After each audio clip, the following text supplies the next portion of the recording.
Set phasers to yum and prepare to accelerate your brewing to warp speed with Imperial Yeast's new spring seasonal strain, AO5 Voyager. With its high flocculation characteristics and wide temperature range, Voyager is an extremely flexible strain for fermenting styles ranging from old school ESBs to modern IPAs. At lower temperatures, Voyager produces nutty flavors in malt-forward beers, while warmer temps produce apricot and peach aromas, perfect for those hoppy IPAs. AO5 Voyager is available now through the end of May 2019, so get some while you can. The options are as expansive as the universe.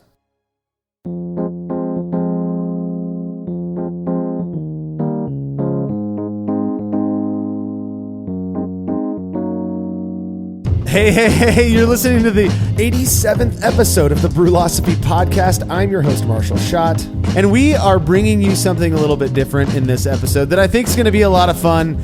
As most of my friends know, pretty much every beer I brew is made with the intention of being written about for one of our projects, whether that's an experiment, the Hop Chronicles, Short and Shoddy, or whatever else. And to make sure that we always have enough content so as not to let all of you fine folks down, I end up brewing quite a bit of beer. The same is true for all active members of Brewlosophy, which means I occasionally end up with a keezer full of partially full kegs. It's during these times that I'll usually invite a bunch of my friends over to help me empty a few kegs to make space for new ones. Well, this is exactly the position I'm in now, and it just so happens that my wife is currently in Las Vegas with a bunch of my friends' wives. So since we're all hanging out anyway, I thought it'd be fun to not only have them help me finish off a few beers, but to chat about their experiences drinking them while we drink them as well. We've already had a few drinks, obviously. Let's let everyone know who's drinking with me. First off, the primo palate himself, Timmy Tim. Hey guys, let's drink some beer. We know that voice. Unfortunately, Jersey's out of the country for work Jersey, right now. we miss you. We miss Jersey, but he's here in spirit. Sitting next to Tim is our good friend Craig Fry, who has known Tim for much longer than I've known him. Like since fourth grade. Since fourth grade, and you guys were roommates. We go way back. Actually, we're only 20 years old, so it hasn't been that long. Yeah. Well, and is would you agree that you and Tim kind of fell in love with Coors Light together? Was that kind of your guys' thing? Well, first with each other, then Coors Light. There you go. Yeah, nice. You guys do have this very strong bond that I envy, I have to admit. But to be fair, that you are probably one of the biggest lovers of Firestone Walker's Nitro Merlin that I know. I love it. I bought a 6-pack tonight. I can't wait to crack some open. Yeah. They're behind us, by the way. I know. We'll be drinking some later on tonight. Next to you is our good friend Justin Pretzer. This is me. My wife did not go to Las Vegas. I'm hanging on for the fun. Justin, now you're one of my friends who just so happens to actually, before I knew you, kind of enjoyed decent beer. I'm not saying that... Coors Light and Miller Lite is bad beer, but I almost was offended there. I felt you being offended today. Well, aside from offending Tim, yes, I did have more of a sophisticated palatoire, I believe is what they refer to. But yes, I didn't get down with the Coors, the banquet of beers, until much later in life with my 50-year-old brethren. Which you are grasping heavily right now. I am drinking a lot of it right now. Just a disclosure, we've got 4 mics, 5 people, and so that you're not going to hear these two as well, but you guys need to get up on that mic. Get it, boy. We're doing it. There you go, exactly. Next to Justin, we've got my good friend and the newest contributor, well, one of the newest contributors to Brewlosophy, my friend Paul Amico. Yes, not to be confused with Amico. And Justin owes me $50. I disagree. We're not going to talk about side bets here. Still. Paul, you've been brewing for the Hop Chronicles for the last, 3 months now? Oh, at least 6 years. 8 years. Since before Brewlosophy existed, you've been brewing exactly. for that. Yeah. All right. Yeah, well, 3 months. I've got 3 batches under my belt. I think so. Oh, I think you've got 4, but one of them we kind of fucked up on. Yeah, was a... we won't talk about that one. Yeah. Well, we're going to have a fun time tonight. We've got a bunch of fun stuff planned. Basically, the idea is that we're going to be going through everything currently that's in my keezer. So that's on my tap list. I've got 7 taps. I'm sorry, wait. We're going through your what? My keezer. I'm already done. Oh, have I not explained to you guys what a keezer is? I'm sorry. I'm new to the neighborhood. I'm Not to be drinking confused with Coors your Original keister. right now, actually. Yeah, well, Banquet. We'll call it Banquet. A Keiser is Yellow a kegerator bellies. that's built into a chest freezer. That's all it is. Oh, so a chesterator. A chesterator, exactly. But it's going to be a good time. The plan, we'll see how well this plan goes, but the plan is to go through all of the 6 beers that I have on tap, most of which have been written about already on brewlosophy.com. We're going to go through those and have you guys review them while we talk about other shit. So, hey, listen, if you like what we're doing and you want to make sure that we're able to keep doing it, consider becoming a patron of Brewlosophy over at patreon.com/Brewlosophy, where for a small monthly pledge, you will receive rewards like unpublished contributor recipes, unique discounts at YakimaValleyHops.com, and an invite to a monthly live Q&A session with someone really cool in the brewing world. Coming up later this month is famed brewer Randy Mosier, author of Radical Brewing, Tasting Beer, and other great books. All past sessions are available on our private Facebook page, so please, so new members can go back and check them out whenever they like. Learn more about being rewarded for your support over at patreon.com/Brewlosophy. And please, if you'd be so kind as to use the links found at brewlosophy.com/support when shopping online, we'd really appreciate that as well. Clearly, we've had a few drinks already. Feedback here is brought to you by Brewers Hardware, who provide brewers with beautiful stainless gear, including the turnkey BH15 pilot brewing system, which has a hard plumbed manifold to eliminate all hosing changes during the brew process. Brewers Hardware also has a bunch of unique purpose-built products useful to both professionals and homebrewers. Go check them out at brewershardware.com. And don't forget to mention the Brewlosophy podcast at checkout to receive a free gift. That's brewershardware.com. All right, here we go. Listener Adam Webb sent us this note. Now, Adam, listen, you have to understand who I'm sitting here with for this show. There's nobody who's like legit Brewlosophy except for me here. Yeah, Paul's been brewing for us, but he's not been. I know, Timmy, you are Brewlosophy podcast. You're right. Tim don't brew. So here's what Adam says. I'm new to homebrew and just purchased all my items for a 1-gallon brew in a bag setup. I plan to expand but wanted to test my skills on this scale first before spending more money. Paul, you are a BIAB brewer as well. You have been for a while.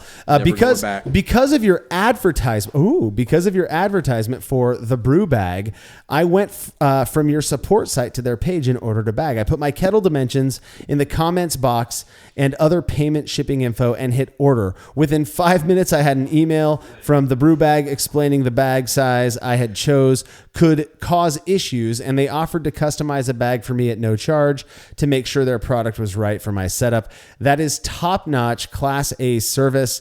Based on their service alone, I would recommend their brew bag. I can't wait to try it out. Thanks for your show. I always enjoy it. Hey, listen, I get that some people don't understand why we have sponsors, which is fine with me. But it's always great to hear back from folks who are treated well by the companies who support us. The Brew Bag has been a sponsor of this show since the very beginning, since show number 1. And that is that's only the case because we actually love their product. And most of us, I think all of us actually, use Brew Bag fabric filters almost every time we brew. Thank you so much for the feedback, Adam. Rad that you had such a good experience. Paul, I know that you've got a brew bag. I do, and I absolutely love it. It's amazing, right? Yep. I don't know if I've used a single piece of gear that cost as little as that does that has benefited my brew day as much as it does. I'm never going back. Honestly, no, never going back to the multiple vessel setup. After moving to brew in a bag. Yeah. Never. And this isn't even a paid advertisement. We're just literally just reading back feedback. So, well, we appreciate your feedback, Adam. If you have show feedback, you can send it to feedback@brewlosophy.com. Leave us a voice message by calling 951-444-0320 or drop us a note on social media. All right, this whole episode is sort of one big dorky beer review. So we're going to skip the 1-minute beer review this week. I'm currently stocking the fridge for a few sessions or for a review session when Jersey gets home. So if you'd like to have your beer or any other fermented beverage reviewed by Jersey and Tim, email me, marshall@brewlosophy.com, and we'll get you all set up. All right, time to fill up our glasses and get this thing on the road. We'll be right back.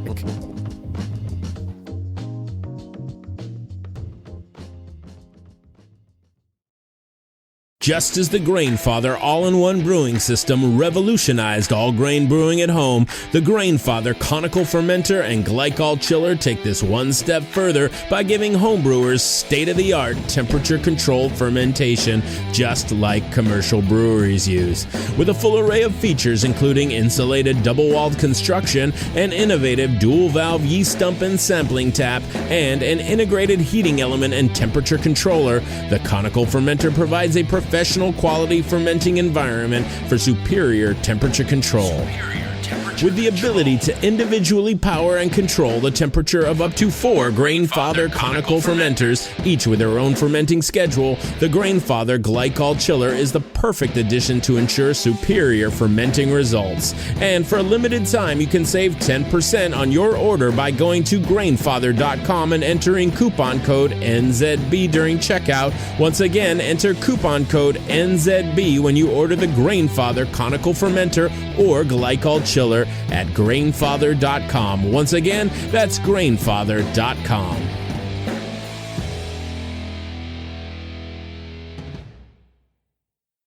Have you ever thought about adding a port to your kettle but held off because you didn't feel like drilling into your gear or sending it off to have someone else do it? From the makers of the super fast counterflow chiller, the Xchillerator, comes the Hangover, the easiest way to add extra ports to your kettle as well as countless other options. Mount a faucet to your keg for easy portable pouring. Set up the perfect whirlpool arm. Hold a heating element in place. All of this and so much more without permanently modifying your gear.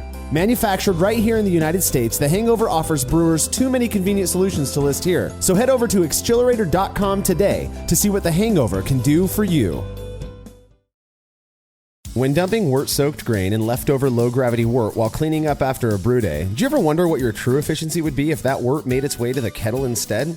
Using the brew bag, a fabric filter for all mash tuns and brewing methods, allows you to capture every last drop of wort. Not only does this increase kettle efficiency, it lowers your grain bill, which saves you money. Throwing wort in the trash is like dumping a 12-pack down the drain and just doesn't make sense. Use the brew bag and leave no wort behind. I've been using these filters for a long time and recommend them to everyone. I never have to worry about a stuck sparge and cleanup is fast and easy. Go grab yourself a brew bag fabric filter at brewinabag.com and be sure to use code TBP17 at checkout to get a discount on your order. So I've been hanging out with brewers and craft beer nerds for a long time now, and while we do occasionally have our differences, one thing it seems we all share is a love of learning and trying new things, as well as saving a couple of bucks. Well, right now, Craft Beer and Brewing is helping fans of Brewlosophy learn more while saving some coin by offering 20% off the price of a subscription to their awesome magazine. Chock full of brewing insights, tips, and recipes from industry experts, Craft Beer and Brewing is seriously great. I read every issue page to page myself. To get 20% off your subscription, all you have to do is sign up at beerandbrewing.com/brewlosophy.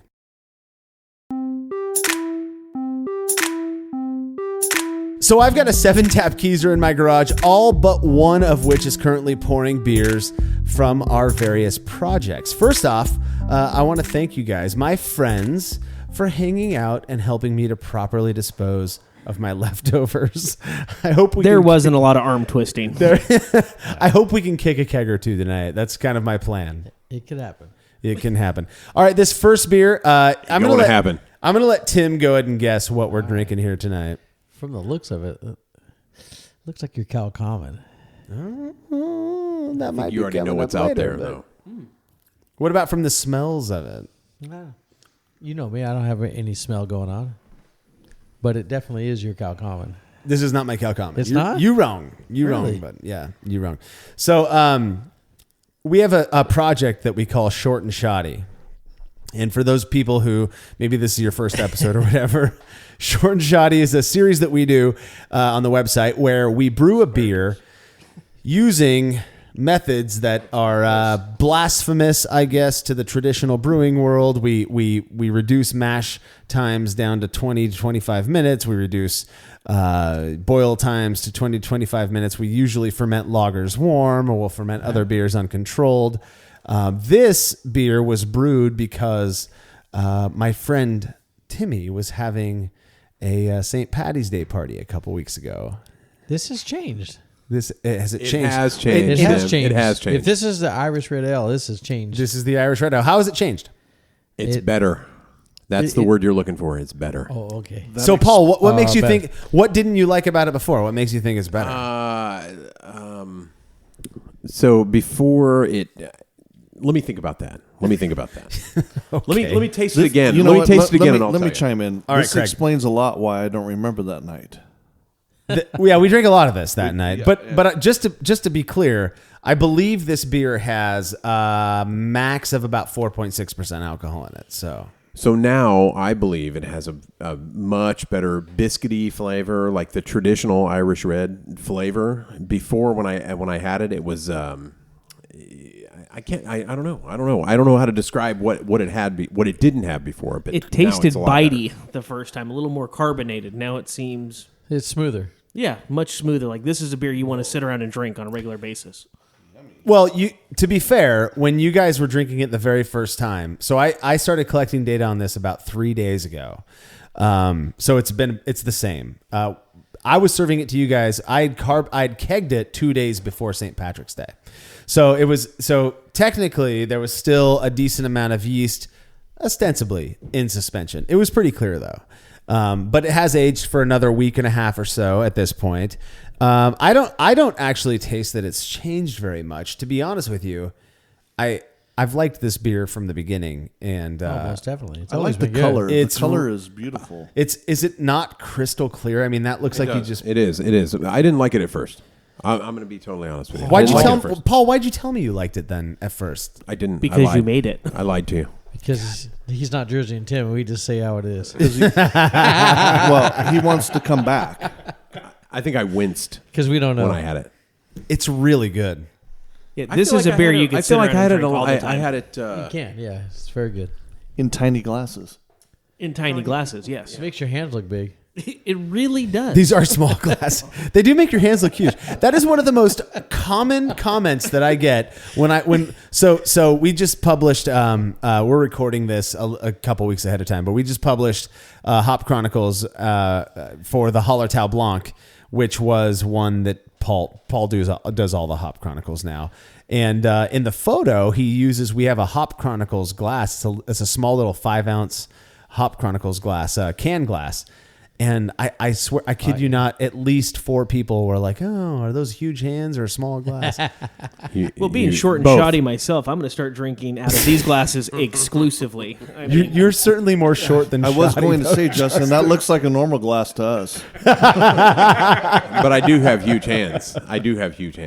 So, what do you guys, Craig? What do you get from this beer when you smell and drink it?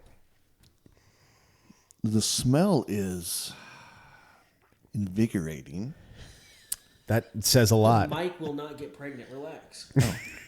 I think the word you were looking for is aroma, not smell. Thank you. What's on the nose? Chestnuts. Chestnuts.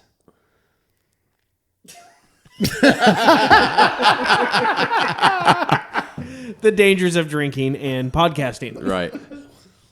It's I absolutely get. So I was. This is one of the we recently did a show. We recently did a show on a malt that's called Maris Otter. Paul, you know what I'm talking about. Yes. And one of the things, it was with Malcolm Fraser, one of our contributors. One of the things that he pointed out that a lot of people describe. This is I believe about 85% Maris Otter malt.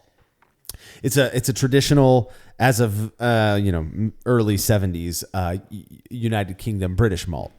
So one of the descriptors that a lot of people use when they smell it is peanuts, not peanut butter, not that, but sort of a peanutty thing. And I absolutely get that from this beer. That's what I get.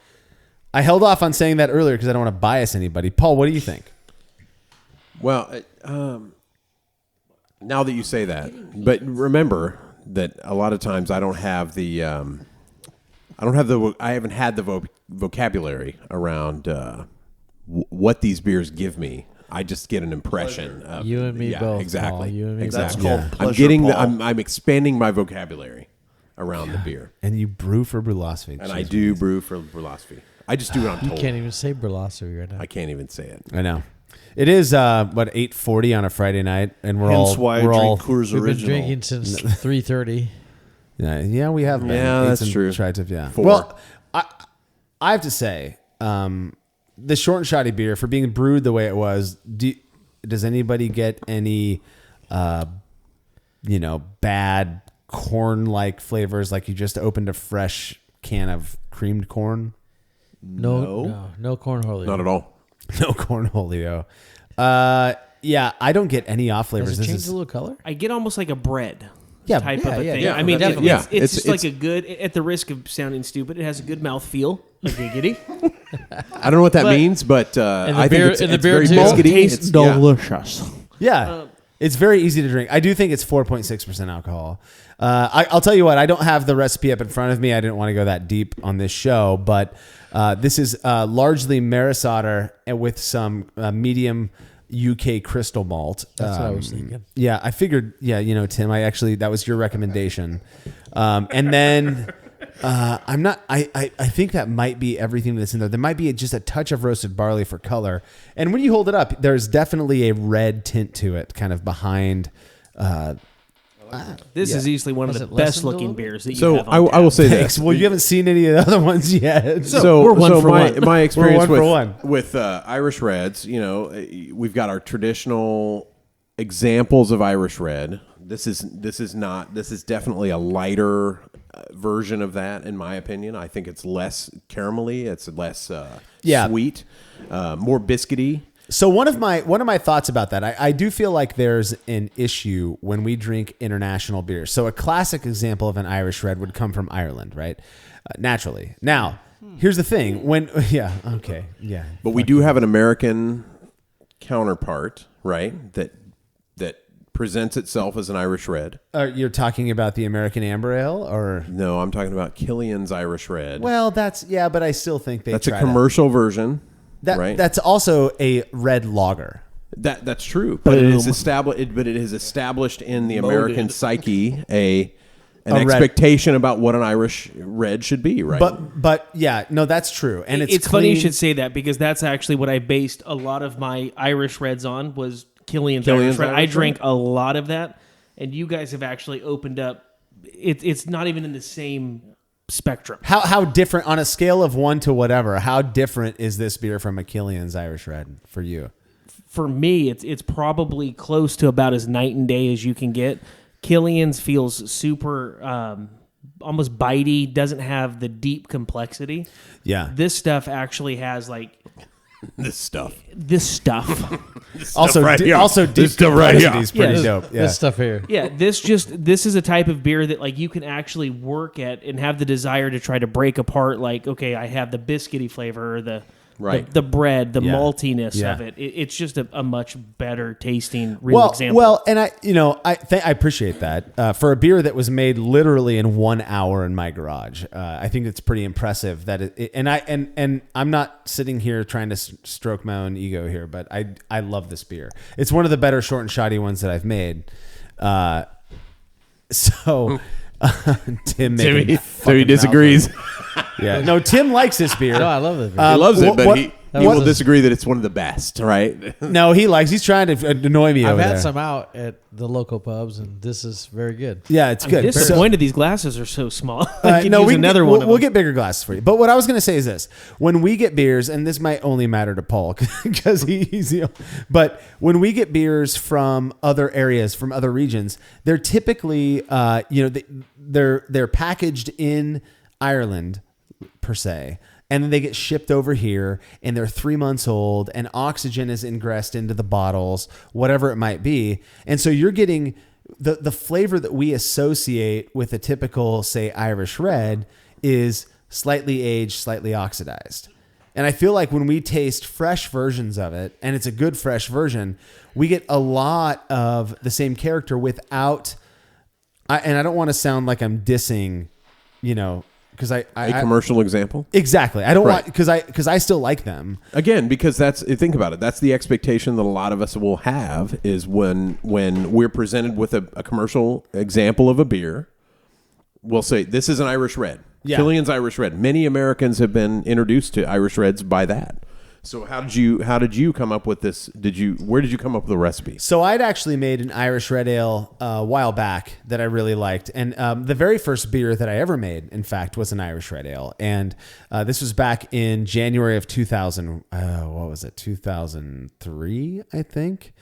And it was an extract kit, but I loved it. And from that point forward, I made maybe 3 or 4 Irish reds. But then this one, I thought, I want to. St. Patty's Day is coming up. I've already made a dry Irish stout, which are amazing. That's like a Guinness.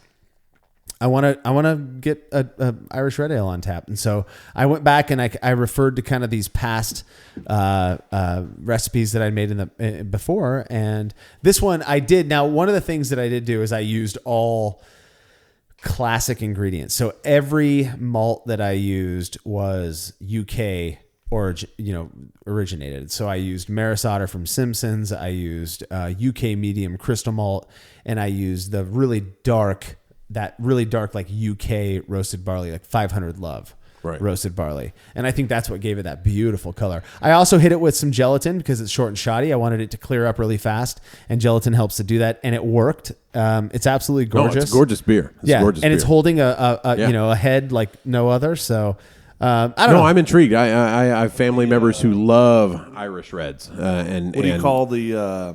That's called lacing. Lacing on the glass. Yeah. I love the lacing.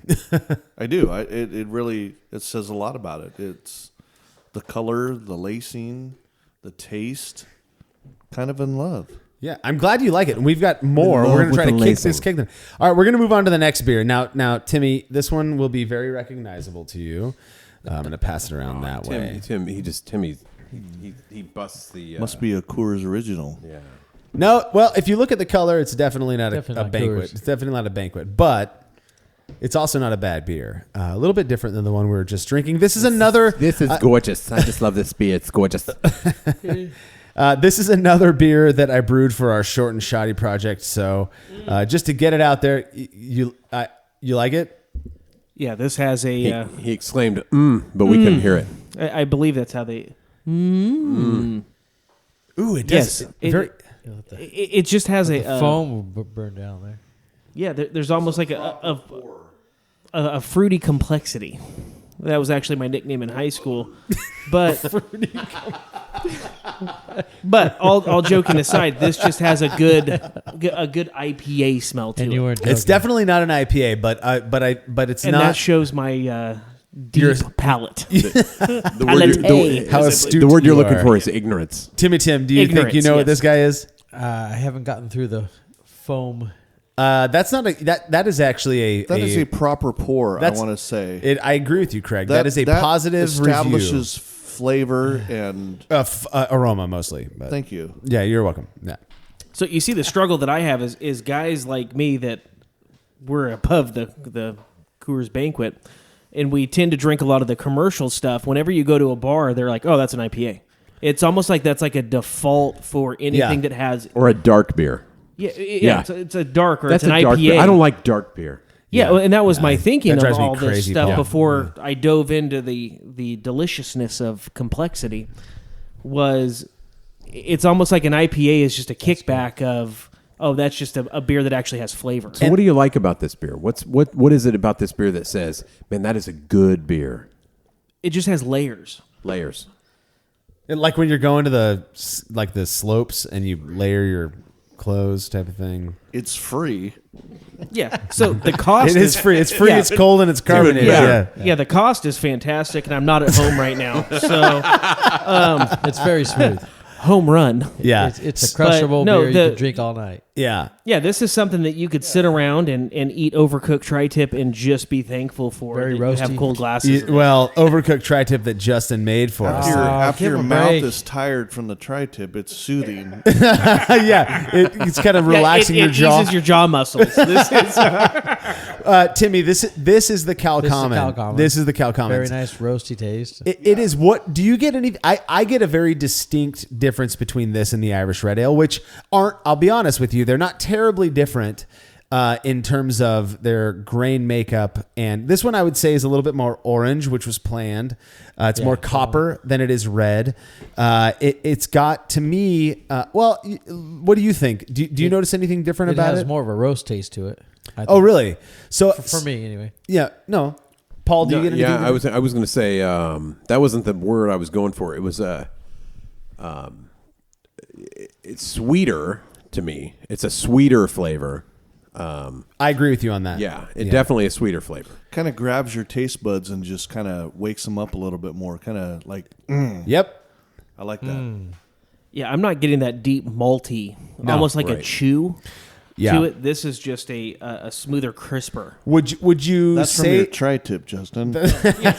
Less chew is good. Should we tell the tri-tip story? I don't know if we should. Justin, well, we'll tell it later. It's disappointing. It wasn't, Justin. You made a good tri-tip, just a little bit overcooked, but it's fine. Don't tune into that Would you podcast. guys? So you know wine decently enough, Justin. Yeah. Would you say that this is drier than, or has the perception of being drier? Than the last this is beer? definitely a drier wine, and as I'm trying to sit there and create legs, it turns out that it's referred to as lacing. Yeah. This definitely it doesn't feel as, and it's interesting that you call it dry because it doesn't have that wet feel. Yeah, Paul decided to pull his trumpet out. yeah, it's not as wet. So I'll tell you what. Here's the main thing. Here's the main difference I get from this compared to the Irish Red is that, like you were saying, the Irish Red has a much more bready, toasty, malty thing. The Irish Red is one like I want to have a deep, hearty bowl of stew and then get after it with one of those. Yeah. Well, we'll be pouring full no-nick pints of that one in a bit. Trust me. Yeah, the And Irish this is Red is something I definitely want, like- roastier, has a roastier flavor. Well, than but this. Tim is saying. Tim's saying you're saying you get a little bit more roast from I do, from the yeah. Cal Common. So Cal Common, you guys, if we were to break rules, the name for this would be steam beer, which everybody relates to Anchor Steam? Anchor Steam. That's right. Yep. So this was modeled after they own the trademark for Steam. I think it's trademark, copyright, one of those two. They own steam beer, so nobody else can technically legally use the term steam beer. Really? So they call it California Common because it was kind of, geez, man, are you guys breaking my floor?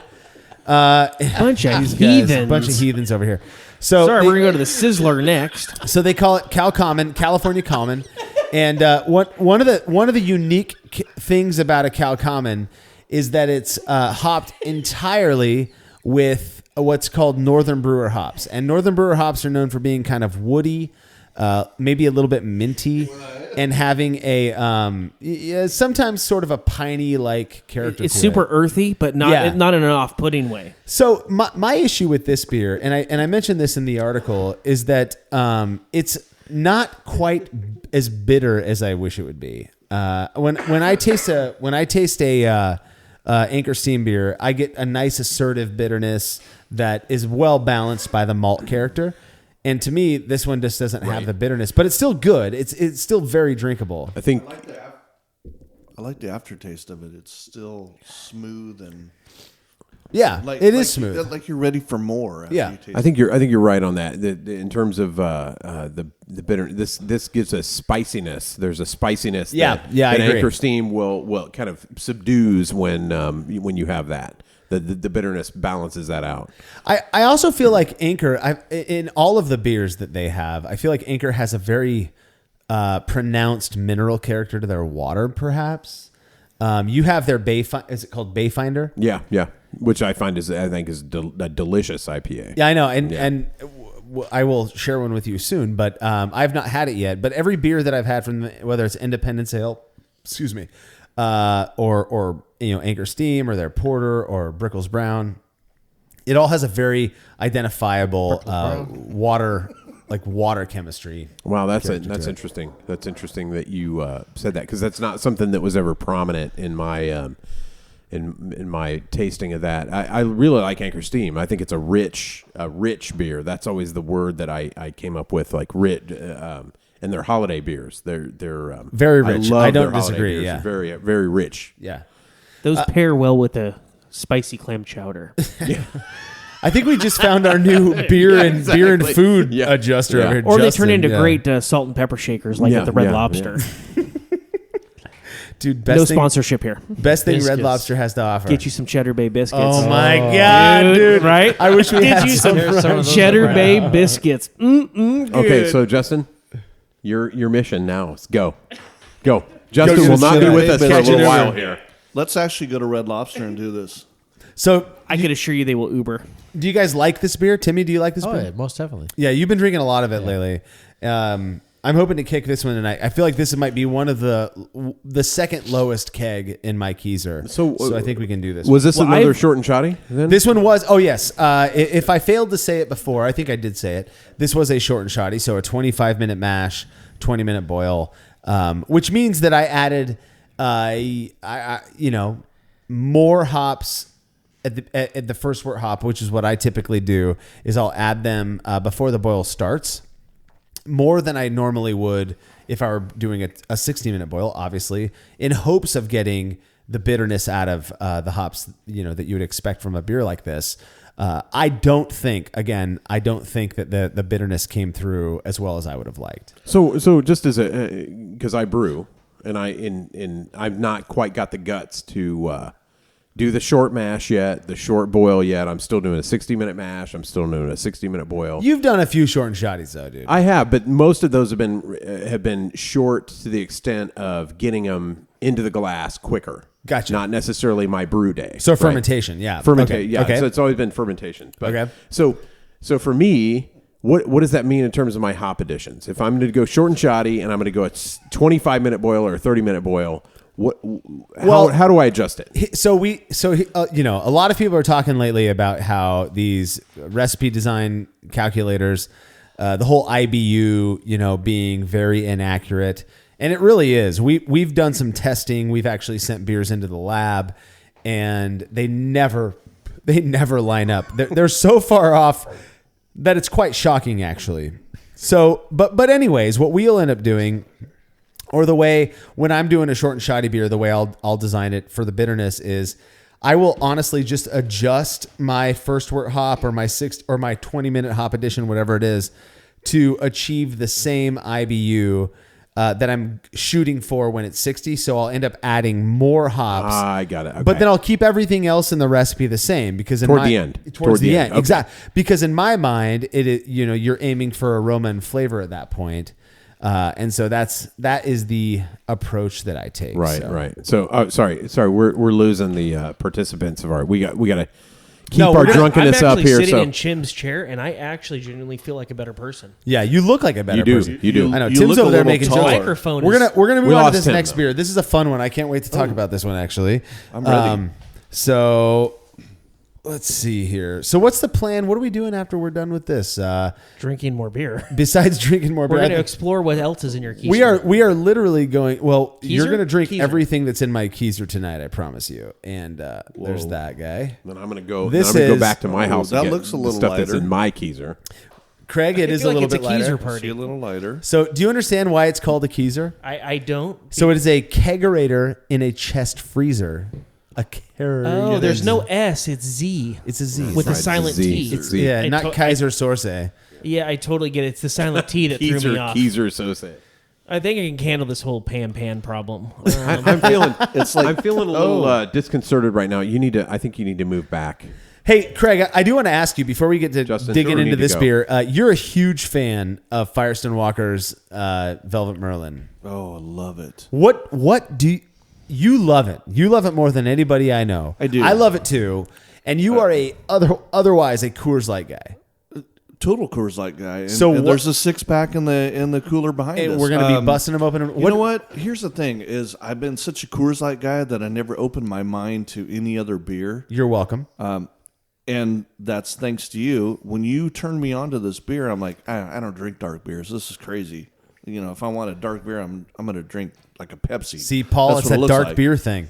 And Oh, I think I Dark drank beers. that, and I'm like, wow, this is amazing.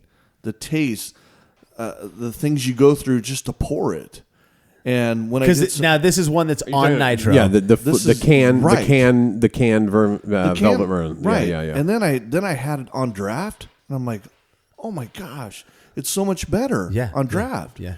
And then when I looked, so the first time I looked it up after I'm drinking one at home. I had a chilled glass in the freezer. I came home, I opened one, I poured it in the glass, and I told my wife, I said, you need to try this because she doesn't like beer, and she's like, yeah, that's pretty good.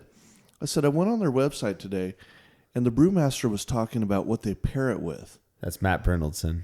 Yes, and they pair it with sea salt cookies from Cayucas. Yes. And I'm Yummy. like, Delicious. cookies and beer? Wow. It's the and best. so It's the absolute we best. happen to have little quarter-sized chocolate chip cookies, so I grabbed one, and I ate it with the beer. It was amazing. Getting Yeah, down if with you some get milk if you and get a it's cookies. chance to do the brown butter cookie thing that they do, Oh, it's so good. It's the Paul, you are talking very sexy right now. I'm gonna have to move over But there it by you. just opened my mind to different beers and different tasting, and that is thanks to Marshall. Let And us- I let us- I love it. It's opened my eyes, and it's opened me to a whole different beer world. I will can't s- I wait will till we say- can ruin your opinion of all this. Well, I tell you what, That's what we're all about, Paul. But, what we're all about. That's what we do. I do have a Coors Original open right now. Ah, we don't hate on delicious. people. Yeah. It's But delicious. that's the funny thing about all this is, as you sit here and you think like, yeah, I liked a lot of the craft beers, but I had my mindset much like Craig around, I like the light, the Coors Light, the Bud Lights, those types of beers, but I do enjoy the craft beer. Oh, I don't like IPAs. I'm not really I don't like the hoppy, the bitey. I'm not an IPA guy. Yeah, I'm you not an hear that IPA often, guy. right? I'm Yeah. fancy, but it almost has no, like you're an the upper- opposite of fancy. Yeah, it almost had like I don't want to dive into that pretentiousness of the home brewer type of a thing. This has been such a fun experience, like breaking down the different levels and the complexities of these beers and learning that, I didn't know I liked Saison or sours. Well, and I'm even still saying it's, it wrong. it's I can easy when guarantee you it. come into Marshall. Saison. Because Marshall doesn't make very good beer, so that's the Thanks, the Paul. thing. Yeah. Yeah, no, Paul knows me. Yeah, I yeah. love digging through his keezer. This is fantastic. All right, well, let's talk about this one, Justin. What do you think, man? This one has a little bit more carbonation in it. It's a little lighter. So it I- feels like, but again, and I'm not. No. I'm not an expert. This is not. No, I agree with you that it tastes. These beers, all three beers that we've had so far, are all set at the same carbonation level. less this- malty. Exactly, and I feel like there is a good call. I feel like when there is less malt character, a lot of what you expect from, say, a thinner style of biter. that you expect it to be more fizzy, you expect it to feel more watery, but this beer, I'm telling you, is so crushable. And This is one of the beers that you actually have on tap. I like this. This is probably one of my favorite beers that you have. I could drink barrels of this stuff. I agree. I could get after this in a real hurry by the pool yeah, with a much better cooked tri-tip. So on maybe my we should apparatus. try this by the pool right now, Justin. Let's go. I'm going to go by the pool. I checked the pool temperature is 64 degrees today. You guys can survive in that for about 10 minutes. I would say if the kids are doing it, we should be able to. well, yeah. Oh wait. Craig is not where you guys? 20, Where you guys contrary to going? popular belief. That Where you is- guys that is going? true. Come on, come back. I may sound like I'm 20. That was a nice. Tim, that was nice. Tim that was already good left. drama. Tim That was already good left. drama. And No, Yeah, but I would. So to talk about this beer a minute, to let you guys know what this is. I already know Tim likes it. He just came back from the restroom here.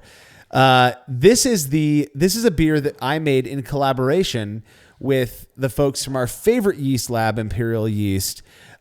Casey Helwig, her parents happen to live somewhat near me, and she came down right the week after Christmas, and we did a collaboration experiment. It's already been published over on the website, where we compared a couple of beers. One fermented, they were the same exact wort, but one was fermented with yeast that was stored at the quote unquote proper temperature, so refrigerator, and another one that was just the yeast had been set in my laundry room for about 2 weeks, I think it was, maybe a little bit less. And so this it happens to be, we already kicked one keg. I disconnected this one and connected it to something else. I found this one 2 weeks ago. So it's just been sitting in my Keezer, hanging out and aging. I mean, it looks like a Budweiser, to be honest. And it is a British golden ale with 100% Fuggles hops, some Mecca Great Estate pale malt there. That's their La Manta, I believe. Really simple beer fermented with the imperial yeast pub ale yeast. I love this beer. Man, I thought this was a different. Actually, I thought this was a different beer when we first got into it. I like this beer. This is the type of beer that if you're newer to the home brewing scene or the beers that actually have flavor to them, this is one that you could easily get excited about. I agree. I agree. No, so do I. Yeah. Is one you would get people who say I only drink drink Bud Light or Coors Light. You would serve this to them. I'm a and they Corona said, with I a really lime kind of a guy. Exactly. Yeah, this is I like something this that you beer. could get after and go like, oh, there's something to this that I. Right. Yeah. This is a total lay by the pool keg stand type of beer. And this is a classic, the based on the recipe, this is a classic English ale. This is not some weird lager. It was fermented with a very, highly. People would contend that it tends to produce more esters, kind of fruity esters and whatnot. It's a great beer. I love it. It's like a classic pale beer. Paul, I wonder what you would think if this beer was served off of cask. So lower, like I've got it highly carbonated. I do. I carbonate all of my beers fairly highly. Let me think about that. I feel like off a cask, it would still be delicious. Take your time, Paul. Yeah, I think you're right. I think you're right. So you guys were referring more to the bubbly aspect. Right. Yeah. But if it comes off of a cask, it's not going to have that like kind of the bubble. No. Well, I mean, you think you pull it off of a cask. What that will do is it will.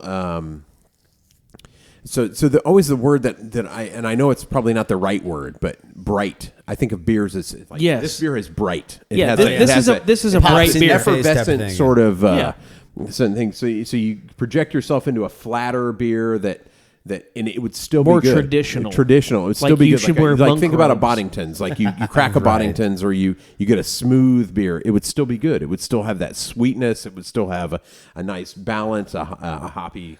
I think it is a very this is a beer that you classic- could drink in multiple ways and actually be happy with. And not I think so. Yeah, and in fact, I've got a little method for faking a nitro pour. Maybe we'll try this with that beer a little bit later. Which, by the way, nitro, the whole nitro thing, when you showed it to me the first time, Marshall, was like, you couldn't find a more off-putting type of deal. You have to like stand on one foot, shake it, open it, crack it. And well, that's nitro in cans. Wait till you see it on tap. But it was delicious. On tap.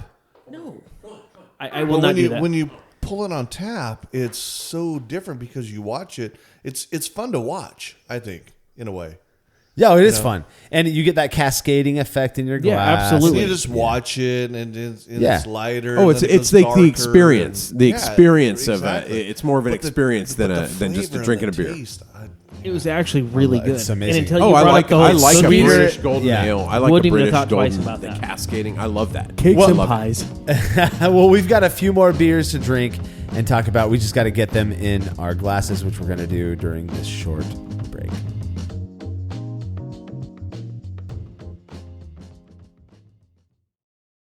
Family-owned Atlantic Brew Supply is the largest homebrew shop in the Southeast. No gimmicks, no multinational corporate overlords, and no BS. They offer exclusive malts, yeast, and more from local artisans, as well as award-winning recipe kits. They also sell professional brewing gear and cask equipment from sister companies ABS Commercial and Cask Supply. Most ingredients are available by the ounce, plus Atlantic Brew Supply has an on-site calculator to help you craft your best brew. Orders are processed same day, and 2-day shipping is guaranteed for East Coast customers. Get 15% off your first order using promo code BREWPOD. That's BRUPOD at AtlanticBrewSupply.com.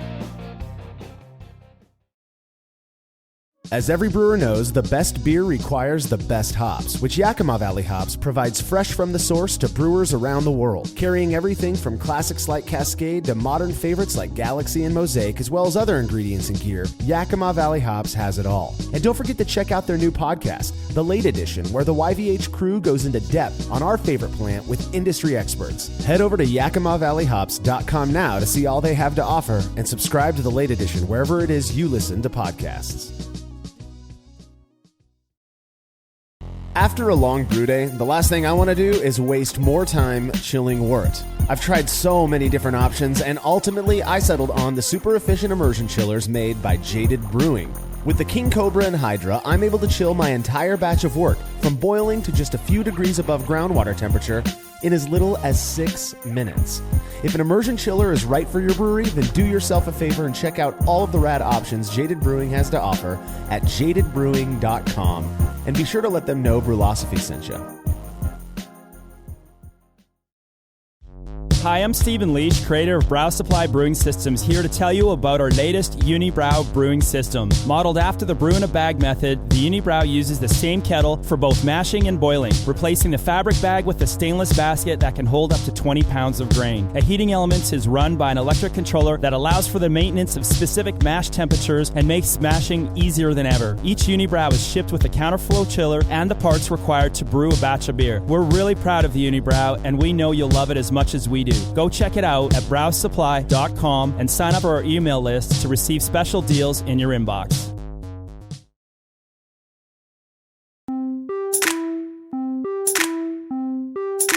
All right, welcome back. Our glasses are full this time with one of two beers that I brewed for a collaborative experiment with Bell's Brewery.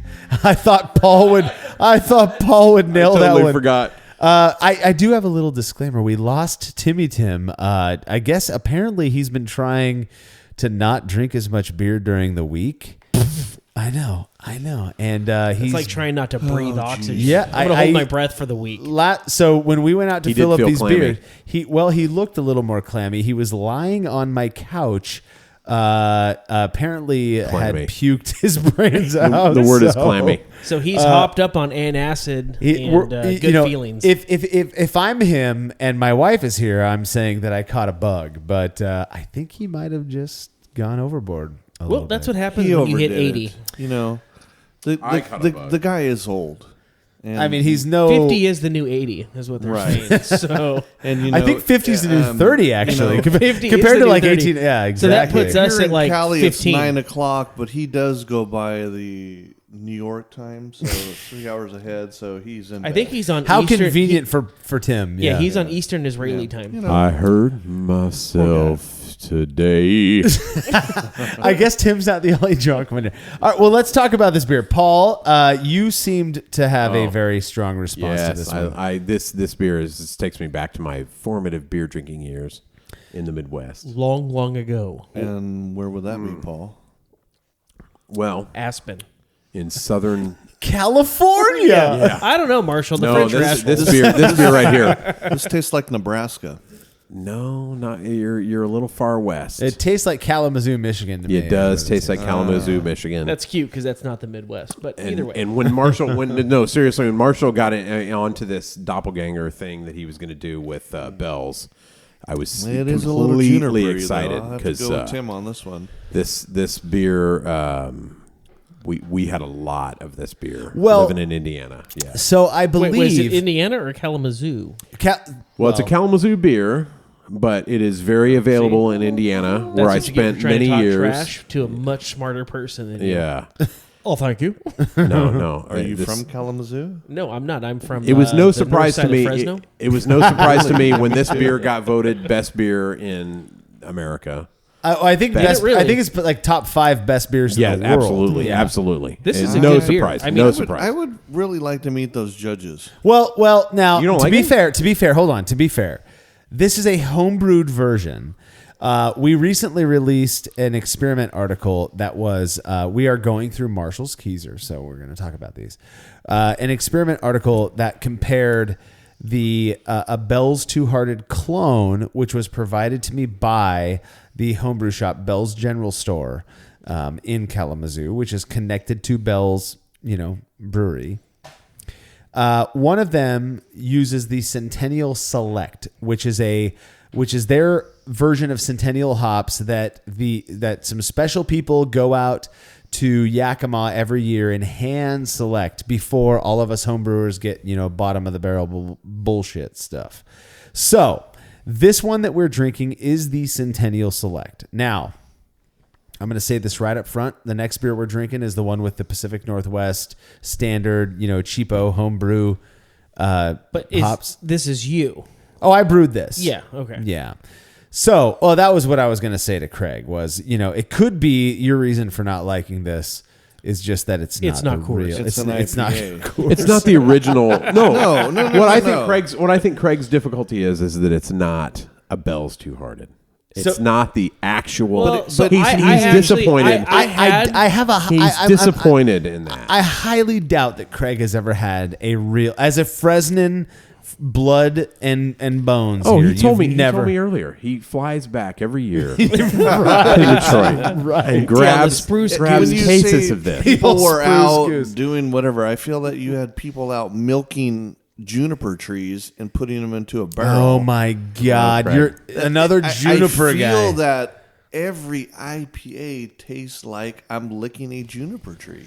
So it's funny that Craig should say that. That's my So- Fresno-minded way. Well, I'm I don't know trying if to- you know. We I am like trying- blend Well, dry Craig, tip. we all I am can't trying to be. We all can't be expand. me. It's true. Yeah. I'm trying to expand my beer vocabulary, but I cannot wrap my taste buds around IPAs yet. I know. Correct. So- I appreciate that. Yeah, I it get could- where I you're could- coming I- from. Craig's Yeah. trying That to could be table where it both- is in the night as well. Like if we would have served this to Craig, perhaps earlier in this evening, maybe he would feel different about it. No, he. I don't wouldn't. think I might so. have been laying Because on the couch. Craig and with I have a Tim. very similar. That's probably Yeah. true, actually, Craig. Yeah. No, when you think of IPA and some of the interesting flavors, I don't want to say IP a lot. off-putting flavors, but I just different flavors, a little more bitey, a little more malty, poppy, chewy, all the stuff that's probably incorrect on how to explain this. This is one of those beers that comes to mind of it's not a bad beer by any stretch. It's just one that like you're not going to start off going, oh my God, like I am dialed into the craft beer craze. Sure. This is one you got to kind of work into. It's so interesting. It's such an interesting conversation about that. What makes that? I think so too, Paul. What makes that interesting to you? Well, Pretentiousness.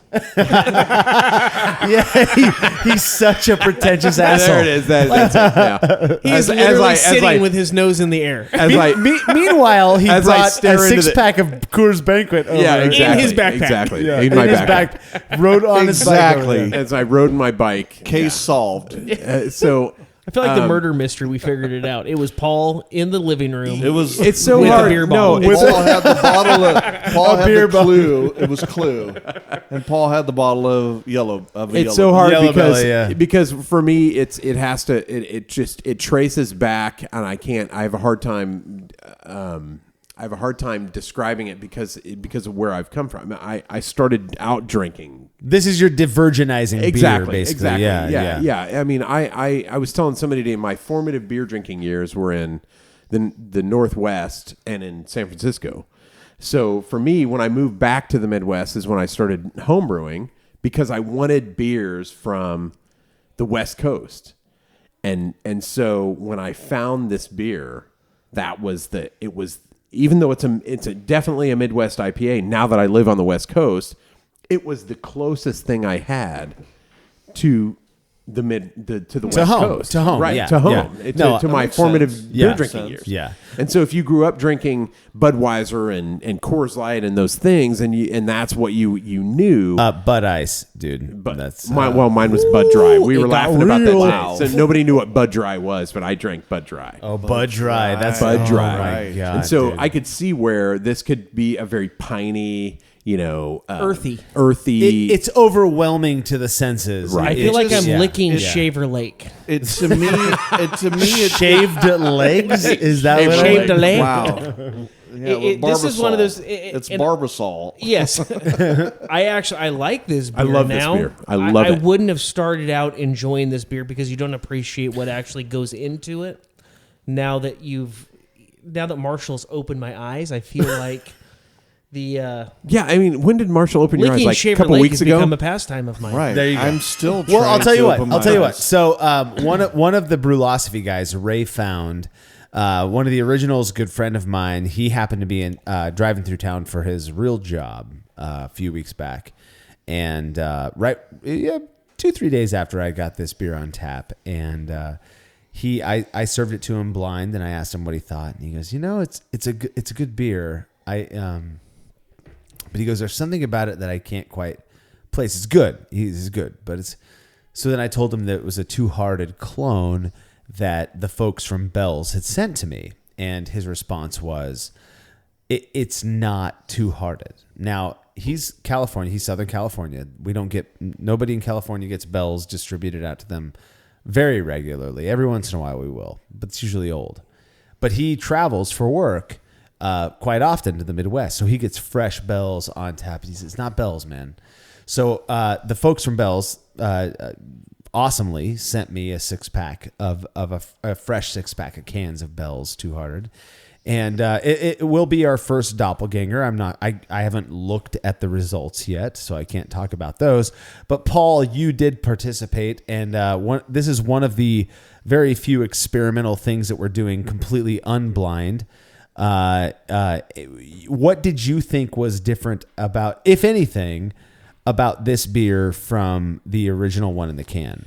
So, it's a strange question because I drank a lot of Bell's, and so I knew immediately which one it was, right? And so I knew the Bell's beer. You were I could tell just by the look in your eyes when you were doing the triangle test that you knew which one. I knew was which Bell. one it was. Yeah. So it was hard for me to separate it out. The Bell's beer is what you okay. So let me go out for your beer. The beer you brewed, was a.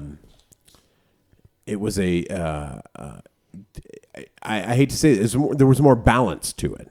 The Bell's beer was more acute in its maltiness. And, Yes. And it was much more Midwest. It was if much you will. more Midwest. And so that, I mean, for me, yeah. for a guy and I lived in Indiana many, many years. So let's talk about by Midwest, what we're talking about is maltier.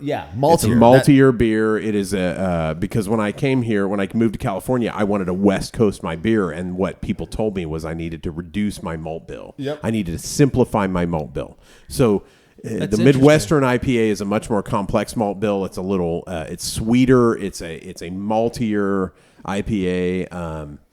Still has the hoppiness. Still has the same. The same bite of bitterness that a good West Coast will have, but but the Midwest has a lot more maltiness to it than the West Coast beers do. So that is an experience that I have almost every time I have a popular beer from any Midwest brewery, whether it's modern, so whether it's a newer place or not.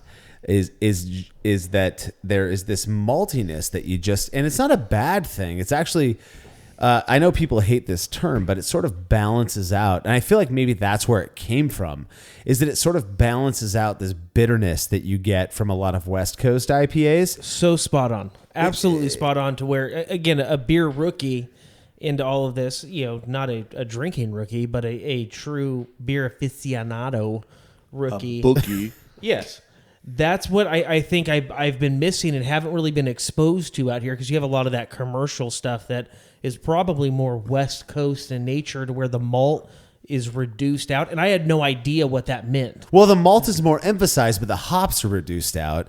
And so you get, I think that's I even messed that up. Yeah, See, and that's how. Well, to your credit, we've been drinking for a while now, but a lot. But I think I hear what you're saying is that it's almost like. I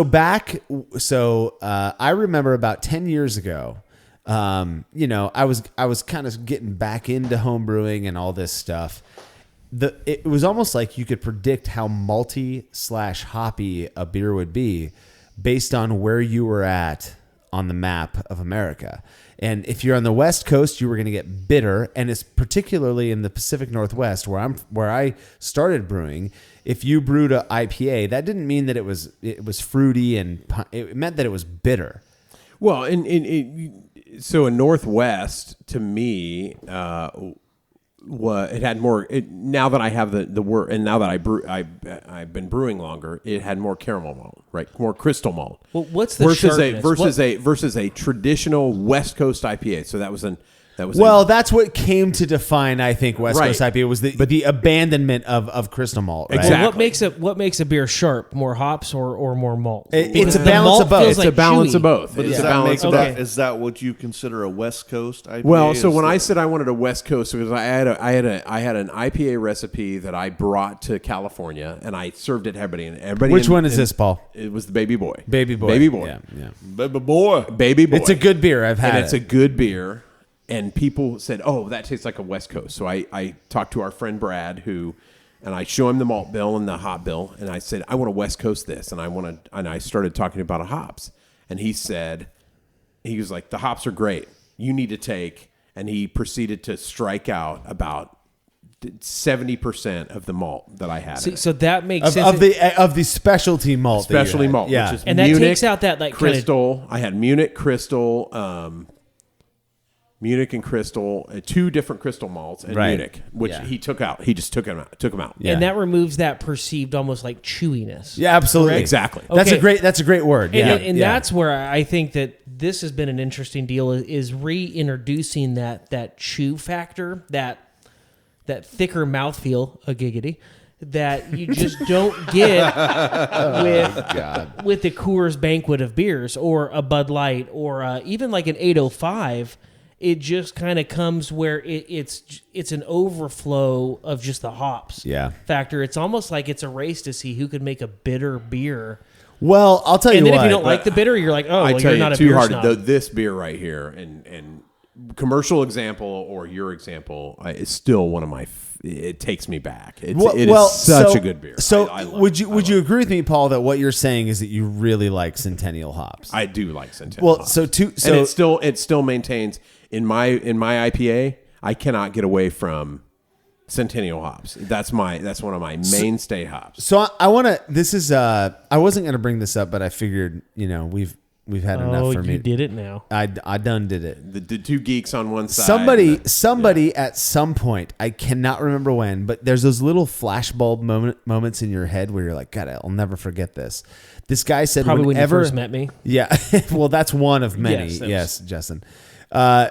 This guy said that when he goes, I made a 100% Centennial malt beer or whatever. Served it to somebody, and they said, "I know this is Centennial because it tastes like lime. It tastes like a lime." And this guy says, "I wish I could remember where this was at because I want to give the dude credit, but I don't." He said, ever since that point, I cannot not taste lime whenever I drink a Centennial beer." Well, thanks, Marshall. I never thought that. So until right now. But here's the shit, dude. I taste lime when I taste both of these beers. We are drinking the one that was hopped with your standard bottom of the barrel homebrew available Centennial hops. Dude, both of them, to me, first off, article's already out there. Go read it if you want at brewlosophy.com. But read it. People could not tell these beers apart. To me, this tastes exactly the same as the one we were drinking before. I agree. They taste exactly the same. Now, both of them, to me, have a very lime-like character to them. Do they not? I don't. Again, it's one of those things where for me, as a person who drinks a lot of beer and wants to look for the words to describe things, you've now given me that word, right? And so now you're going to be a BJZP Grand Master soon. Yeah, I mean, as I go throw back it up for the West Coast, as I go back to the legs of the wine, like Justin and I like some good wines, as Marshall does. This has got some good legs. Lace. I like legs. Well, you guys know legs the difference is so much cooler. Well, let me legs. just to clarify. We're gonna call them lacy legs. And I'm sure I'm gonna get legs. contacted by weird winos about this. My understanding is that lace has to do with foam. Legs have to do with the alcohol and the way the alcohol, The way it runs down the the way glass. it runs down the glass. glass. So But it's a little bit different, but as well but as this, the way it it all runs down the glass, You're- it does you're- change It's just the coat- way you look at it. It coats everything. Yes. And these, by the way, these glasses, for those out there who think that they have to salt wash all their glasses, these were all washed with Dawn. To the break of Well, that was dawn. right after we washed the ducks that were covered in oil. That's right. Yeah, yeah. When we shoved the Yeah, we got to be They're green. reused. We have to be green. We have to be green. Yeah, yeah. No, this yeah. is a good beer. But this is I wanna this is say that this. malty example of you feel like you almost kind of want to chew it. I don't know if this is a beer that I could sit around and focus my drunkenness on. Do you feel like it's any different than the last one though? It's the same. It's the same beer with different hops. I feel like same this hops, one but- is a little, and I don't want to use the word like carbonated less, but it doesn't feel like it has that same bite. So to it. the more Little you lighter, talk about this little beer, lighter. That the makes more- me think that you might just be getting used to Yeah. the bitterness. To And- be honest, I with am you. so you fancy. guys, and You are the more you guys fancy. talk about That how could be. much you don't like it, the more it makes me want to just come across the table and just like tell well, you how. I'm sitting here looking at you, and I'm okay if you try. You to are- talk. but you are beats a- the two newbies. right. I'm wearing a sriracha T-shirt, so if you're feeling Yeah. froggy, go ahead and jump. Yeah. You are a little spicy. or a guy. little I am a cocky little spicy. actually. But Yeah. but you have It's to the admit, drinking. Paul. I totally get where you're coming from. It's the same way when somebody drinks, say, like a Pivo Pills, and they're like, "Oh, this is gross." Yeah. I Such part a of me great is beer. like, you are not human, Right. But I'm dead serious. I'll serve my wife, who I love more than anything on earth. I will serve her a glass of my favorite Pilsner out there. And she honestly, I'll say, "What does it taste like?" She says, "It tastes like beer. It tastes like the yeah." So I get it. I get where you're coming from. The Paul. shutter. The shutter. No, Yeah. I think But what's- I will say That's this. basically my, the don't my give me wife any more. loves Bell's Two Hearted. She loves it. Oh, well, we so- want. Well, Let me there tell you go. There is no paid advertising. If only your wife loved you, Paul. That's only that. It got real. Now Paul's going to come across the think table. that as I, I'm gonna go go to around the the side table. of the yeah. I think the more that I drink this, the more I like it. You That's know? right. If That's only- what Bell's if- wants you to if know. only Well- we had bigger glasses. I do But- feel like that's a good. but then my conversa- hands would look smaller. It does. I like. I like. I don't know if the your hands taste. can look any if smaller. only your tri-tip was more rare. You know, little says more the pink, guy yeah. that showed up with a backpack Less- full of beer. Less chewy. I feel like you didn't participate in the tri-tip or the asparagus. But Justin, he did show up with a backpack full of Coors did. Original. I should Coors point out. Original. Now the Those Bells, yellow bellies is this were the one that keeping we him did going. the testing on? This one you have not had. Okay. So Wait, this what we're is this? pouring the Is next this- beer. I do. Oh. I yeah. I was gonna put it on top of mine. No, I need to. No. Finish yours and then drink. This is a very special beer that we'll talk about a little bit. I feel like the content has the challenge of going downhill the more we drink this, Yeah. Well, thanks. which is yeah. fantastic because this is great beer. I have a feeling that 0.02% of all of our listeners are going to hate this, and I'm okay with that. Listen, if you hate this, Turn it off you can now. post it Turn on it Reddit. off now. Well, no, Paul. They can put it on Reddit because apparently there's something very powerful about posting your opinions anonymously on a forum where 14 people read it. So There's nothing cooler than keyboard warriors. yeah, exactly. yeah. Warrior. Yeah. And hey, you know what? I'll be honest with you. We've got a show planned where we address all of like the big issues people address with us. So that'll be a fun one. All right. Did everybody get some of this new beer? I have them, and I am in love with this color. Wait, why aren't you drinking as much? Well, I wanted to make sure there was enough for you guys, but talk it directly into your mic. Apparently, sorry. you like it. Hurry. So tell us what you like about this, Justin. I want you to go over apparently you like the way it looks, but also what do you think about the way it smells, tastes, mouth feels? Well, after rooting around Marshall's Keezer for a minute or two, this has that. I don't want to use that term dank smell to it, but When you say dank, what do you mean? Because I get that question a lot. From That might be your breath, Justin. or his mustache. Yeah. yeah. So I did shave my beard, and I'm feeling less about myself. So I don't appreciate you guys coming after me Listen, like that. I'm gonna cut you off. I got a funny story here. So A little dainty. Last year, just about barely a year ago, I come home from work. You know, I work in a prison. I'm a psychologist in a prison. All this stuff. And I walk. This might have been like 3 or 4 years ago. I don't remember. But I walk inside and I look at my wife and I was like, "What the hell is that smell. And she looks at me, and she's thinking like I'm trying to dog her, right? So she's like, what are you talking about? I don't know. I promise I didn't fart. Yeah, like everything's cool. And I was like, no, I smell. It honestly smells like baby puke right now. I don't know, So I go around to all 3 kids, Hazel, what's that smell? Roscoe, Olive, and all of them. I'm smelling all of them. They smell. Lord, my wife had given them all baths, so I'm saying it smells fine. So I'm sitting there doing dishes. Tim, who is barfing his brains out and asleep on my couch right now, him and his wife are over here, and Michelle, Tim's wife, says, "Well, maybe it's your upper lip." Oh, bird. We've all heard that joke. Right. Oh, it's your upper lip, right? So I laugh at it, and I go take another sip of my whatever it was I was drinking. And when I go take a sip, my lip gets kind of popped up above, and I was like, "What the fuck, dude? Something on my lip smells." What's your upper So- lip? Hold on, hear me out. Don't you dare cut me off. Let me finish this. So I put my drink down, and I'm doing the dishes, right? I'm trying to be all like a good husband and shit. So like I'm doing the dishes, and I look over, and Laura's looking at me because she saw it. My wife Laura saw it in my face, like, oh God, maybe it is my upper lip. For the first time on earth that anybody's ever been accused of their freaking upper lip being the stink factor, dude. So Laura looks at me and she's like, "Is it your upper lip?" It was your upper lip on it. Dude, it was my upper lip. I'm dead serious.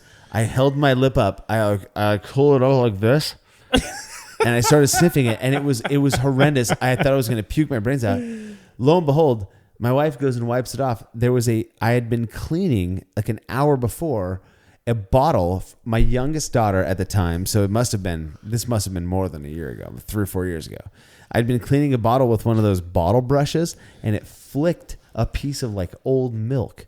Oh my God. Up onto my mustache. God. No I'm ready to joke. puke. So- Dude, it was the Buried in there. That nastiest is shit. so bad. Wow. But it's so relatable when Craig and Paul are lacking in the testosterone So what does department. this have to do with this? But when you can grow a King Leonidas type of a beard like I had, When I was in my 70s, as yeah, well as you, I wasn't had a born yet. mustache.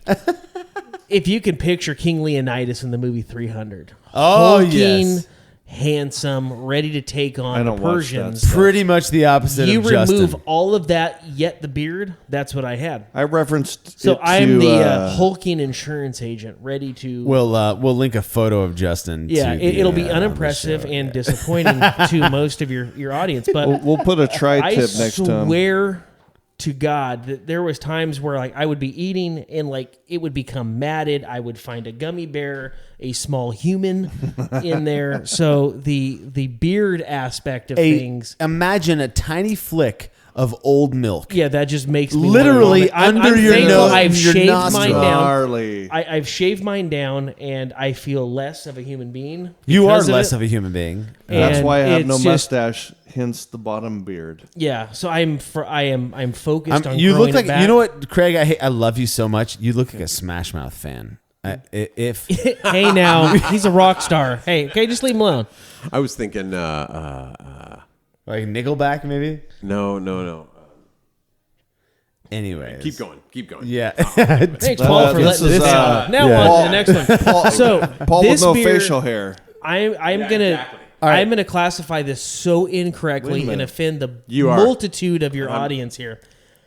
This strikes me as a barley wine, and I know that I'm wrong. no. Here's No. Hold on. Keep going. You are 100% yeah, right. don't doubt Am I yourself. right? Oh my don't God. doubt yourself. So What makes you think this is a barley wine, Justin? That's amazing, by the way. flat? Hold on. Hear me out. So this is what I associate with this. Overdone Flat, tri-tip. Shutter. off-putting, The shutter. like a super rich caramel. Ooh, caramely. I just took a Yeah, sip. see? Right. A deep caramel note. Wow. A good friend of Very ours. A deep good friend of caramel ours note. likes it a lot and wants a Wow. lot of it, and that's how you characterize it. Dude, Yeah. more power to you. If you like sweet, kind of off-putting beer, this is This is your deal. What? So the Why? one time that This is like a dessert Sweet, beer. off-putting This is- beer. I like it. yeah, this dessert is- beer. what's that dessert wine that you get? Port. Yeah, Port, this yeah. puts this is in that Yeah, same category it's of port where You know what? Hey, God bless the 4 Yes. people in the world that like port. Oh, I Yeah, like. I hate port. I like port, but I I, hate I don't port. like port. I I, hate don't But like barley wine. I tell you what, I will speak like from port. personal experience. Wow. If you are crushing some Kung Pao chicken over noodles, and it is spicier than hell, He cannot this not talk will about get food. after. No, it. no one eats Kung Pao chicken over noodles. I assure you, because you haven't had Kung Pao chicken. You know what? over This noodles. would be good with vanilla ice cream. Yeah, that's so. That This would by be the good way, in the trash can. no, Vanilla ice cream. What? with a I- dump Why? bucket. Why yeah. would it? Why would it go? Why Well, would it? Why? let me tell you a little bit about this beer. So this I one, was actually right. listen, it's a barley wine. Yes, yeah, you nailed it, Justin. And to be fair, I agree with Craig fully. I actually don't mind this at all, though. I'm a much bigger fan of crushing can after can than I am two pints. See, look at me. I got Bless the you. hiccups. 2 pints. 2 pints of this stuff, and I'm dead, dude. This is 14% alcohol. This is the stuff I wouldn't get that through. makes I wouldn't you get through regret. 2 ounces of this. It's pretty. I feel like I fucking need to strong. take shots at like a pickleback. Have one of these. Have a pickleback. We could pickleback Dude, this. I could yeah. pour this over a bowl of vanilla ice cream. Well, that's what I was going gonna to say. Hell is wrong like with you? chocolate. No, You no. don't Listen, get that? that's what I was gonna say, Craig. Is I feel do like I I see what you're saying. There's almost a vanilla component to this. That's the flavor I'm looking for. A like vanilla like caramel. a salted caramel. Almost. Absolutely, absolutely. Very rich malts. This is 100% Mecca Great Estate malt. So this is their La Manta, which is their pale ale malt, I believe, and some of their Munich. And I don't know if I used any crystal malt or anything. I made this over a year ago. When you Crystal say meth. when you say Munich, before or after the fall of the wall? So that's a good question, actually. So Munich malt is a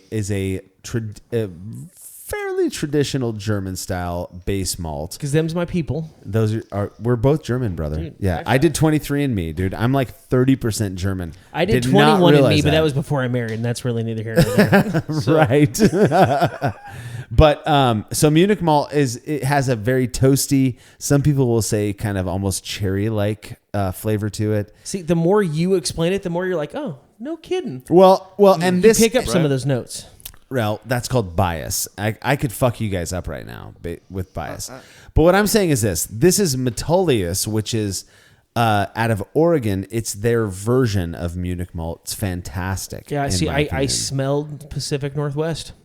Well, that's... I didn't actually at all. I'm just trying to be funny. That's my fault. No, I honestly could eat this with ice cream. Okay, Yeah, I could. You're I could right. honestly, You're That- absolutely yeah. right. I can't Totally. drink any more of it. Like that's how It's so off-putting rich. it is to me. It's rich. No, it it's feels not- like my it's not cholesterol. pudding. Yeah, I have to take some fish oil after this. It's just Well, it's not. Well, I'll tell you what. I was not expecting this beer to turn out as good as it did when we wrote about it way back a year ago. This was a short and shoddy batch. So this was 25-minute mash, 20-minute boil. Ended up going over our expected, which for Paul, this is interesting.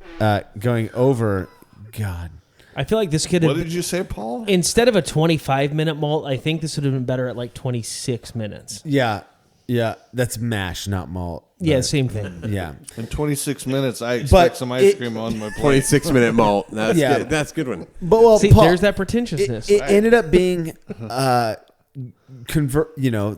it ended up having higher alcohol than I expected, and you don't taste the alcohol in this beer. No. No, You that's taste the funny thing. dessert in this beer. Is this is It's the a type? very it's very rich. dessert, It's 'cause every time thank it's- you. yeah. The night's over. I'm going to bed. I want a glass of this, and This is the Even I'm then- even Timmy then, and I- I'm on the couch throwing up after Paul, 3 or 4 of you're these. looking at me hesitant. This is the type of beer that sneaks I'm up not and a, hits you in the back I of the head don't with a love hammer. barley wine. I mean, I'm not a huge fan of barley wine, so for me, there's been a lot of discussion about this beer, and Yeah, Paul's been drinking this thing for over a year. Over a year. Now I'll tell you what. Now I want to hear your impressions, Paul. But I'll never forget another flashbulb, stupid, dorky memory of mine was our kids are out playing. This was just over a year ago. Tim and I have been friends for much longer than that. But we're hanging out outside. I go pour us sampler glasses of this beer, which was just a couple months old at the time. And I bring one to Tim. Unfortunately, our fallen soldier is not with us today. And by fallen, I mean he has fell on my couch and is snoring right now. He ghosted the program. He ghosted he ghosted our blanket plan on him. here. He does. Yeah, he has some antacids and This is the guy, who is very particular, but he's also growing in his palate, and he tells me, "Wow, this is amazing." And what's amazing about it, Tim? And he goes, "This has every flavor that I would expect in a beer, but all in one, one swap." it's like a bowl of Lucky Charms. Well, Tim I and love would Lucky not have Charms. drank this kind of beer in 4th grade when No, we met each other. no. Well, I mean, So- beer wasn't invented back then either. To be fair, so and I'm as we speak, I'm pouring out a little bit for our homie Tim, who's on the couch. I feel like this is a beer that you have to grow into. I don't think there's too many It's a people. style. I feel like it's they're a like, style. oh my it god, dude, definitely let's is go, a style, let's go pound yeah. some barley wine and You have a know great what? time I with disagree. our pinkies I out. had one sip of it, and I'm like, yes, give me some more. God, see, Craig is. I've Give got me ice some cream, more. Craig. I will serve you ice cream with Have this. some more. Yeah, you can have mine. No, That's Paul spit I back have into never, his I glass. have It might taste never, different now. I have never liked barley wine that much. But so here's the thing: if you're taking in something crazy spicy, and like I go back to the food because Like that's your like shirt? like my shirt. I'm wearing a sriracha shirt because I'm incredibly handsome. Everything that I do goes back to food because I love eat, sleep, and breathe food, and occasionally I mess up dinner like I did tonight. It's not obvious. I'm still chewing. It's the not same obvious piece of why tri-tip. because I worked out at 9 round today and I got my box on. Okay, but all that aside, this is one of those things that I think it pairs well. You could drink just about any single beer without food and have a great time with great people. This is a beer that I think most people would struggle unless they were taking in something spicy. Yeah, spicy. I think spicy or very, very protein rich. There you go. So like There you go. like a bloody steak or something, I feel like would pair well with this. And I think Yeah. you guys got to realize we're also not right. None of us are. Like you are very. Here Nietzsche just showed up. Well, I guess we're Hey, honestly Sun, like hey, Sun Tzu. Okay, just relax. Nietzsche might have showed up. But here's the thing: is you guys are accepting.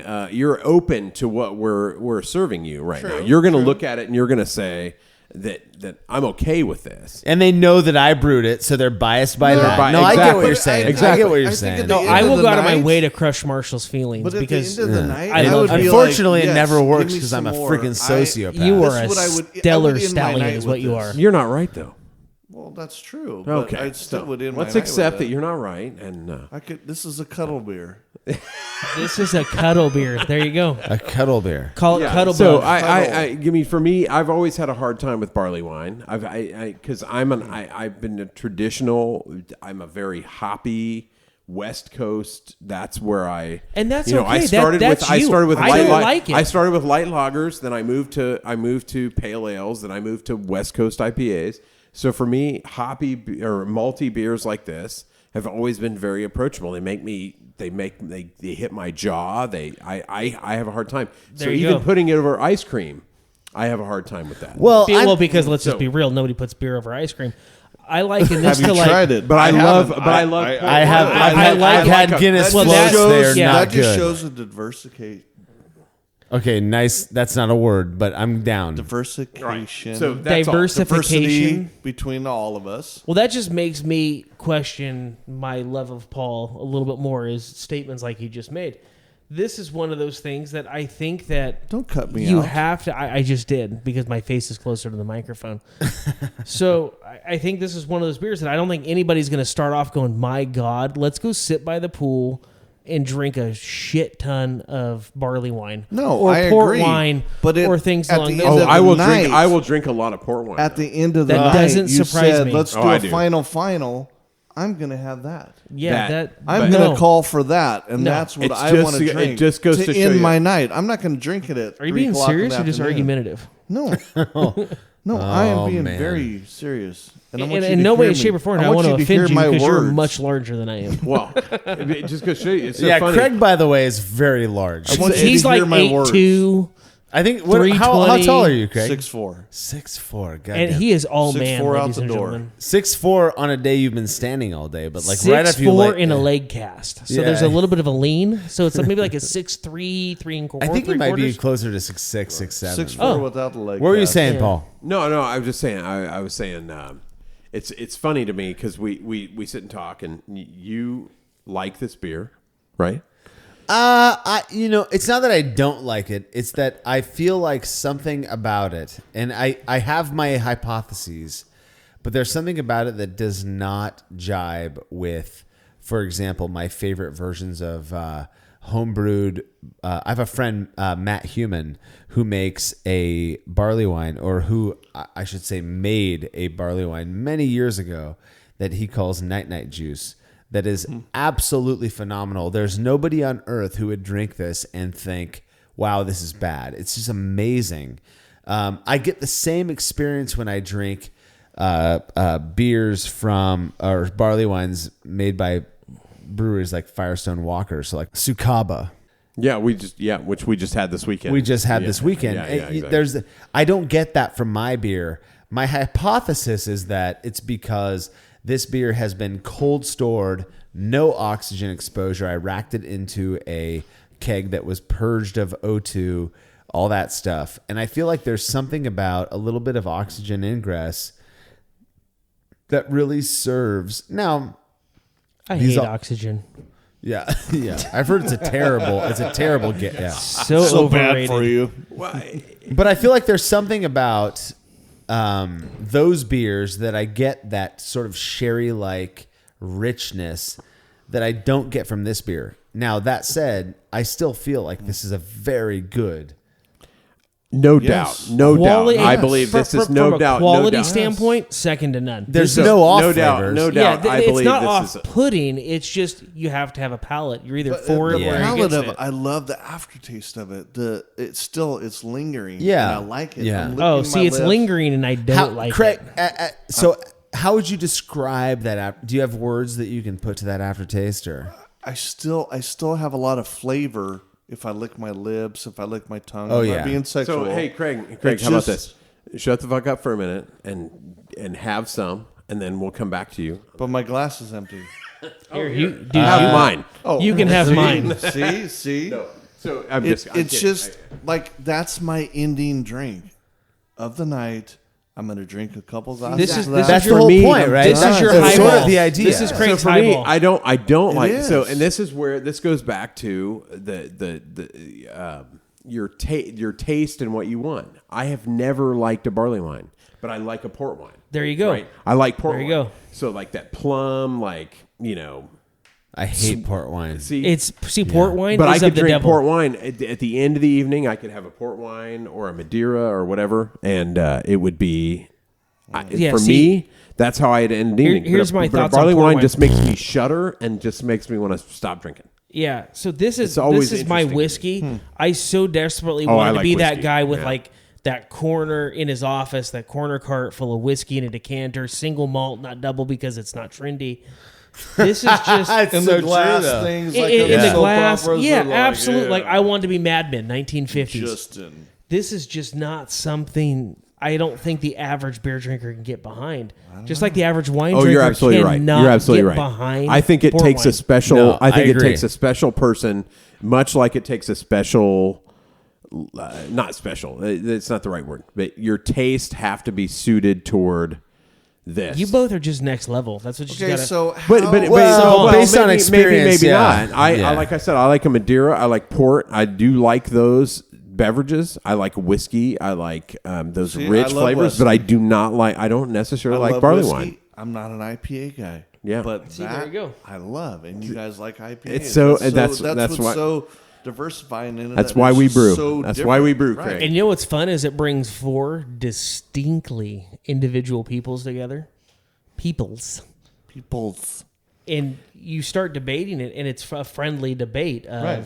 hey, this isn't working. Yeah, what for are we me, gonna but do? That's not We're working gonna- for we're me. gonna- And- Well, I'm gonna I mean, stab you when we go outside. well, I will jack you up in the parking lot. I was promise going you. to say that the few things that our listeners don't know about, I do have to say this, that we are out of time. I hope that this episode was all right for the majority of you listening out there.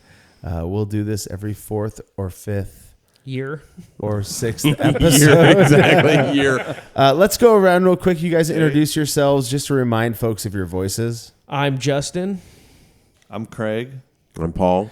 And Timmy Tim is literally passed out on my couch right now because he hadn't drank all week and had 4 beers.